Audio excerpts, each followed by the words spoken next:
Welcome back, everyone, to Inherited Dawn, a One Piece podcast. We're here to break down the latest part of the story. Oh my god. Robin, we have to start at the end. I know you like to go in order, but I can't. I just can't. Who are these guys? Who are these hooded figures just walking into a castle on Elbaph and taking down a giant like it's nothing? It's an incredibly jarring end to what was, for the most part, such a joyous scene. They're looking for Loki, and they aren't asking. The way that one figure moved with those bandage-like projectiles, it's an ability we've never seen before. It's terrifying. Are they Cypher Pole? They have that same kind of cold, efficient vibe. Or maybe they're from the underworld, or some other kingdom entirely. The hoods are hiding everything. All we see is that messy hair and the bandages on the one guy's face. And the way he just says, "Where is Loki?" No emotion, just a demand. Their demeanor doesn't scream world government to me. Cypher Pole agents, even the masked ones, tend to have a certain arrogance. This felt different, more purposeful, colder, and the ability itself. And it just melts a giant? Are you kidding me? The guard is screaming that it's burning and he just collapses. A giant. We've seen giants get blasted by cannons and punched by Luffy and they get back up. This guy was down in seconds. We just got to Elbaph and there's already a whole other shadow war happening. If you want to make sure you're here the second we figure out who these mysterious attackers are, maybe follow the channel. It's like leaving a transponder snail on so you don't miss the call. A very good analogy. Let's start at the beginning, though, before the assassins showed up, because the story sets a very different tone to start. Right. I just had to get that out. Okay, deep breath. We open in the library, the giant library from Ohara, saved by Saul and the giants. Robin, I can't even imagine what it was like for you to see that. It was overwhelming in the best possible way. To see the books from my home safe, to see Saul alive and well, acting as their keeper. It's a dream I never dared to have. And it opens on such a lighthearted note within that dream. Yeah, with Chopper and Bonnie trying to read a book that's bigger than them. They're literally climbing it like a mountain. And we get our first big piece of information right away. And it's a weird one. Yeah, the owl. His name is Biblo, and he's a devil fruit user. The Iku Iku Nomi. A very on-the-nose name for a devil fruit. Wait, what does that even mean? It can be translated a few different ways, Franky. It's a verb that can imply movement or a process. One of them is to grow. Oh, okay, that makes sense. So his power is to make any book that enters the library giant so it fits in. That's insane. It's not just a big library, it's a magical big library. It is the single most elegant solution to a seemingly impossible problem. How do you integrate the knowledge of the small folk with the culture of giants? You make the knowledge their size. It's the perfect solution to preserving human-sized knowledge in a land of giants. Saul is a genius. But think about the mechanics of that. Does the owl have to touch every book? Is there like an aura around the library? Can he turn them back? What if someone brings in a comic book? Do we get a giant manga panel? The possibilities are blowing my mind. I suspect it's an awakening, an ability that permanently alters the environment within a certain domain. It's similar to how Punk Hazard's climate was permanently changed, but on a much more controlled and peaceful scale. Biblo has transformed the library into a living monument. Chopper's all excited, asking if there are medical books. And Saul's like, of course, we have the greatest medical library in the world. But they're all giant-sized now. That's so bittersweet. The knowledge is saved, but it's almost impossible for him to use. He's looking at a page where a single letter is bigger than his head. It's a wonderful metaphor for the pursuit of knowledge itself. The answers are right there, but the scale of the task is monumental. He'll find a way. Knowledge always finds a way. Perhaps Bonnie could use her powers to age the book back to its original size temporarily. Or maybe they'll rig up some kind of system with mirrors and lenses. Ooh, like a periscope system. I could build that. A book-reading periscope. But you're right, it's a huge problem. And it's such a classic detail of this world. A perfect solution that creates an equally perfect and slightly funny new problem. For now, it's a very large problem. But seeing Chopper's determination, it's not a hopeless one. Meanwhile, outside the library, Luffy is being, well, Luffy. He's on a swing set with Usopp and a couple of giant children. A swing set, I might add, is the size of a small ship. And he just uses his powers to launch it. I mean, they go flying into the sky. Usopp is screaming, his eyes are popping out of his head, the kids are terrified, and I absolutely lost it. It's so good to see them just having fun. No life or death stakes, just an Emperor of the Sea playing with kids and almost launching them into orbit. Nami did not agree. She came in swinging, as usual. Her fist, imbued with righteous fury, is a force of nature all its own. Yeah, classic Nami justice. The bump on Luffy's head had its own bump. But man, seeing those little giant kids crying and running to Gerd for a hug was cute. They're just kids. Of course they were scared. Even if Sanji was getting all mad about one of them looking a little too happy getting a hug from Gerd.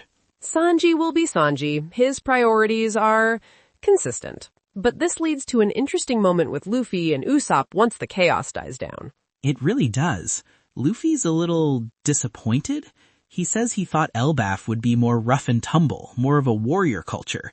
He was expecting Vikings and fighting and huge parties, and instead he's on a playground. And Usopp agrees, but he also says that this peace isn't a bad thing. It's a very mature perspective from him, especially considering how much he's built up Elbaph in his mind. This is his dream, the place he's lied about and aspired to for years. He's been telling stories about the brave warriors of Elbaph for years. To finally get here and see it's peaceful, that's gotta be a weird feeling. He's not the same scared kid from Syrup Village anymore. He's been through the new world. He's a genuine brave warrior of the sea himself now, and he can appreciate that peace is something to be valued, not a sign of weakness. What an incredible arc for him. It shows his growth. He understands that strength isn't just about constant fighting. It's also about having the strength to protect a peaceful home. But just as he says that, a challenger appears. And he's about 4 feet tall. This kid, Colin, he just runs up and cracks Luffy over the head with a wooden sword. No warning, no challenge, just straight up attacks an Emperor of the Sea. The sheer guts on this kid. And the sword just shatters against Luffy's head, of course. A regular sword would shatter. A wooden one didn't stand a chance. Luffy's reaction is priceless. He's not mad, he's not annoyed, he just gets this huge grin on his face. He turns around, eyes wide with excitement. This is what he was waiting for. This is the Elbaph he imagined. It's the spirit of adventure he was looking for. Not malice, not war, but a challenge, a test of strength. And he responds by leaping into the air and hitting the ground with an elephant gun. Yes, he doesn't hit the kid, he hits the ground right in front of him, and the shockwave alone is massive. It creates a crater, kicks up a huge cloud of dust. He's showing him what real power looks like without laying a finger on him. The other giant kids are freaking out. Usopp is trying to play peacemaker. But Colin isn't scared. He's ecstatic. He's looking at Luffy with stars in his eyes. He saw the strength he was hoping to see. It's that warrior spirit Luffy was looking for. It wasn't in the adults who are content with their peace, but in the next generation. It's so cool. Not everyone in Elbaph is peaceful. There is still some who want to fight, who want to test their strength. And it turns out Colin is Ripley's son. You know, one of the new giant warrior pirates. And his father is a human, a former pirate. A human pirate and a giant warrior had a kid. That's awesome. It explains why he's so fiery. He's got that pirate blood in him. He's not a full giant. He's a hybrid. It makes his desire to prove his strength even more compelling. It continues the theme of giants having deep connections to the outside world, to humans, to pirates.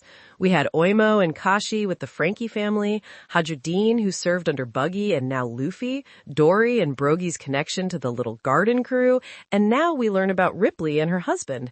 Elbaph isn't as isolated as we might have thought. And his mom even says his first strike was a good one. You landed a clean hit, son. What a family. I love them already. This is the kind of warrior spirit that's passed down. After that excitement, the group makes their way back toward the library, and we get a scene where the crew starts to split up for the feast. Yeah, this part got me so hyped for what's coming next. Everyone's got their own little side mission. It's like the start of a classic RPG where the party splits up in town to upgrade their gear and gather information before the next big quest. A good way to put it. I'll be staying behind in the library for a bit. There's a lot to discuss with Saul. 2 decades of history to catch up on. I can't even imagine. Where do you even start? Hey, sorry you thought I was dead for 20 years. How have you been? The stuff you two are going to talk about? Ohara, the poneglyphs, the Will of D? There's no way we're going to see that conversation yet, is there? They're going to keep us waiting for months. I imagine the conversation will be lengthy. And Lilith and Bonnie are staying behind too to get resident permits. Which is another huge piece of information. It is. A practical matter, but one with deep implications. It seems Vegapunk's connection to Elbaph runs deep if his satellites can get residency so easily. He clearly had a strong relationship with Saul and the Giants. It adds another layer to his character that he was so trusted by this proud, reclusive race. He probably helped them organize the library with some crazy tech. And then my moment came. Robin, they mentioned it. The treasure tree atom. They did. And you're going to spend some time studying it. Your face must have been just like Luffy's when Colin hit him. It was. I have to. The Thousand Sunny is made from that tree. It's the strongest wood in the world. It survived a buster call. It survived falling from a sky island. It's been through hell and back. To see the source, to study it close up. Think of the upgrades. Think of the possibilities. We could reinforce the hull, maybe build a new Gowon cannon casing, or even find a way to make it lighter without sacrificing strength. I might just have to build a new battle weapon while I'm here. This is a dream come true for a shipwright. It's like a chef getting to visit a mythical garden where all the best ingredients in the world grow. Before you all left, Gerd gave some of you new clothes, Elbaph style. Yeah, you, me, Brooke, and Jinbei all got new outfits. I can't wait to see the designs. I bet they're super cool. I'm hoping for a horned helmet and some kind of big furry cape. Something super. It's a sign of welcome, a very important gesture in many cultures. To be offered the traditional clothing of your hosts is a sign of deep respect and acceptance. And then the rest of the crew heads off to the village for the feast, leaving the 2 of us to our tasks. And that's when the scene cuts away. The mood shifts on a dime and things get dark. We're at Arist Castle, near the Western Village, a name we haven't heard before. And we see them. The 2 mysterious hooded figures we talked about at the start. They walk right up to 2 giant guards. No stealth, just a direct approach. The confidence is terrifying. One of them, the one with the messy hair and bandages on his face, just asks where Loki is. So blunt. The guards refuse. They say Loki is a criminal, which is a massive piece of information. The Prince of Elbaph is a wanted man in his own kingdom. What could that possibly mean? What could he have possibly done? He's supposed to be the prince. Did he try to assassinate the king? Did he betray them to the world government? Maybe he tried to steal some sacred treasure. But the reaction, man, the bandage guy just says, that wasn't a request. The sheer coldness of that line gave me chills. And he attacks. He shoots out these rapid-fire projectiles that look like strips of cloth or bandages from his fingertips. The speed is incredible. They wrap around one of the giant guards and the giant just collapses. He's screaming, saying it's burning, and smoke is coming off of him. What kind of power is that? To take down a giant that fast? It's not a Logia. It doesn't look like a typical paramecia. Is it a weapon? I don't know. It doesn't look like any devil fruit I recognize. The effect is almost like what happens when a devil fruit user is submerged in water or touches sea stone, but it seems to be actively causing damage as well. It could be a unique fighting style, a technology, or something else entirely, but it's brutally effective. These guys are no joke. They're on a serious mission and they will take down anyone who gets in their way. So now we have a third party on Elbaph and they're looking for the prince.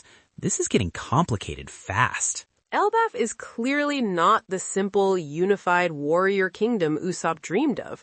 There's a political schism here, a fugitive prince, a ruling class that has branded him a criminal, and powerful unknown agents hunting him.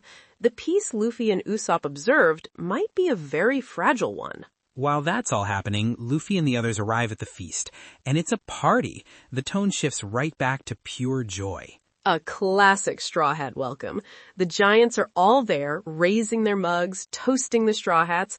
The whole village is celebrating. They're celebrating them for taking down Kaido and Big Mom, which, yeah, is a pretty big deal, especially Big Mom considering her history with the Giants. They must be so relieved she's gone. They probably threw a party the day they heard the news, and now they're throwing another one because the people who did it are here. It's more than that. One of the Giants clarifies they're thanking them for helping their people across the world, which leads to a fantastic callback. Stanson. Luffy sees him and recognizes him, the giant from Sabayati Auction House. The one Luffy freed when he punched the celestial dragon. I got chills, Robin, straight up. I had to pause for a second. Stanson tells him he never forgot. He promised he'd repay Luffy one day. That was so long ago. It's incredible how everything connects back. That one act of defiance, that single punch, is still paying off all these years later. It's what got Rayleigh to show up, it's what led to their training, and now it's what's earning them the full trust of Elbaph. It's the core of Luffy's strength. Not his devil fruit, not his haki, but his ability to make allies, to inspire loyalty in people everywhere he goes. He doesn't think about the political ramifications, he just does what is right. He frees one giant from slavery, and in return, he gains the friendship of the entire race. This is how he will become king of the pirates, not by conquering, but by liberating. It's so good. I'm getting emotional just talking about it.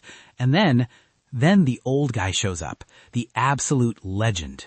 Jarl, the elder of the giants, the oldest in the world at 408 years old. That's ancient. He rolls up to the feast and Luffy, again just being Luffy, points out the obvious like a little kid. Hey, old man, you've got a sword stuck in your head. Are you kidding me? He just has a giant broadsword lodged in his skull. It's not a scratch, it's not a little knife, it's a massive blade and it's buried deep in his skull. And he's just walking around, drinking, going to a feast. He's very casual about it. He says his helmet stopped most of it, but you can see it's in there deep. It's almost all the way through his skull. He just brushes it off like it was a minor inconvenience. That is the most hardcore thing I have ever seen. This is the warrior spirit Luffy was looking for. He was disappointed by the peaceful village, but here's the elder, walking proof of the insane battles they've been through. What kind of battle was this guy in where he got a sword in the head and just walked it off? Did he even stop fighting? He probably just headbutted the guy back. That sword is a story. Jarl is living history. The fact that he's still alive with that wound, it speaks to the incredible durability of giants and to a past we know very little about. What kind of enemy wields a sword that large and has the power to embed it in a giant's skull? Man, what a story. It had everything. Funny crew moments, awesome action, deep lore cuts, and a terrifying new mystery. Elbaph is already delivering. Which brings us to what might come next. Predictions. You go first. All right. My first prediction is that my conversation with Saul will not be about the Void Century, not at first. It will be about the God Valley incident. We know Garp was there, we know the Celestial Dragons were there, and we know Rox was defeated, but the details are a government secret. I think Saul, being a former vice admiral from that era and a D, knows something critical about what truly happened there, and it will connect to the giants and potentially to Jarl's head sword. The government's greatest secret might be hidden in Elbaph's library. Ooh, I like that. A God Valley deep dive. That makes a lot of sense. Okay, my turn. I predict that the bandaged figure's ability isn't a devil fruit. It's a kind of weaponized sea stone cloth, like sea stone woven into bandages. That's why it was so effective and caused that burning pain. It's a concentrated, weaponized form of the sea's energy. It's advanced anti-devil fruit tech, maybe developed by a group that specifically hunts devil fruits. That's a very interesting idea. It would make them a huge threat to almost anyone in the New World. It's scientifically plausible within our world's rules as well. For my second prediction, I believe Loki is not a villain. The crime he committed was trying to open Elbaph's borders or reveal a secret truth, perhaps a truth about the Void Century that the giants have been guarding. The current giant leadership, perhaps Jarul, branded him a criminal to maintain the status quo and their isolation. The hooded figures might have been sent by an ally, like the Revolutionary Army, to extract him. So Loki is a revolutionary, not a criminal, like a young Odin for the Giants. That fits. Okay, my second one. We're going to see Franky at the treasure tree atom, and as I'm studying it, I'll discover that the tree itself has strange properties. Maybe it absorbs and stores information or energy from the world around it, almost like a poneglyph but biological. And that's why its wood is so strong. It's not just wood, it's a living battery that's been charging for centuries. And maybe I can figure out how to tap into that stored energy for the Sunny. A fascinating theory. It would add another layer to the Sunny's own mysteries. The ship itself could be a key. My final prediction. Jarul's sword is not from a random battle. It was put there by one of the 5 elders. I think we will learn that the Giants had a direct conflict with the world government in the past, during or just after the Void Century. Jarul fought one of the Gorosei, perhaps the one with the sword, Nusajuro, and that sword is a permanent reminder of their defeat, or a truce that forced them into isolation. It's not just a wound, it's a symbol. Whoa, from one of the Gorosei themselves? And he survived? That would be super. Okay, my last prediction. Simple and clean. The feast gets interrupted. Not by the hooded figures, they're on a different plotline for now. It gets interrupted by the arrival of the red hair pirates. Shanks knows Luffy is heading to Elbaph. He's nearby. The party is in full swing. It's the perfect time. Shanks is finally going to meet Luffy on Elbaph, and it's happening next chapter. A bold prediction. An entire Emperor's crew arriving at Elbaph would certainly liven up the party. It would be a monumental event. It's time. I can feel it. The reunion is upon us, but we'll have to wait to find out. We will. Thank you all for listening to Inherited Dawn. We'll see you next time.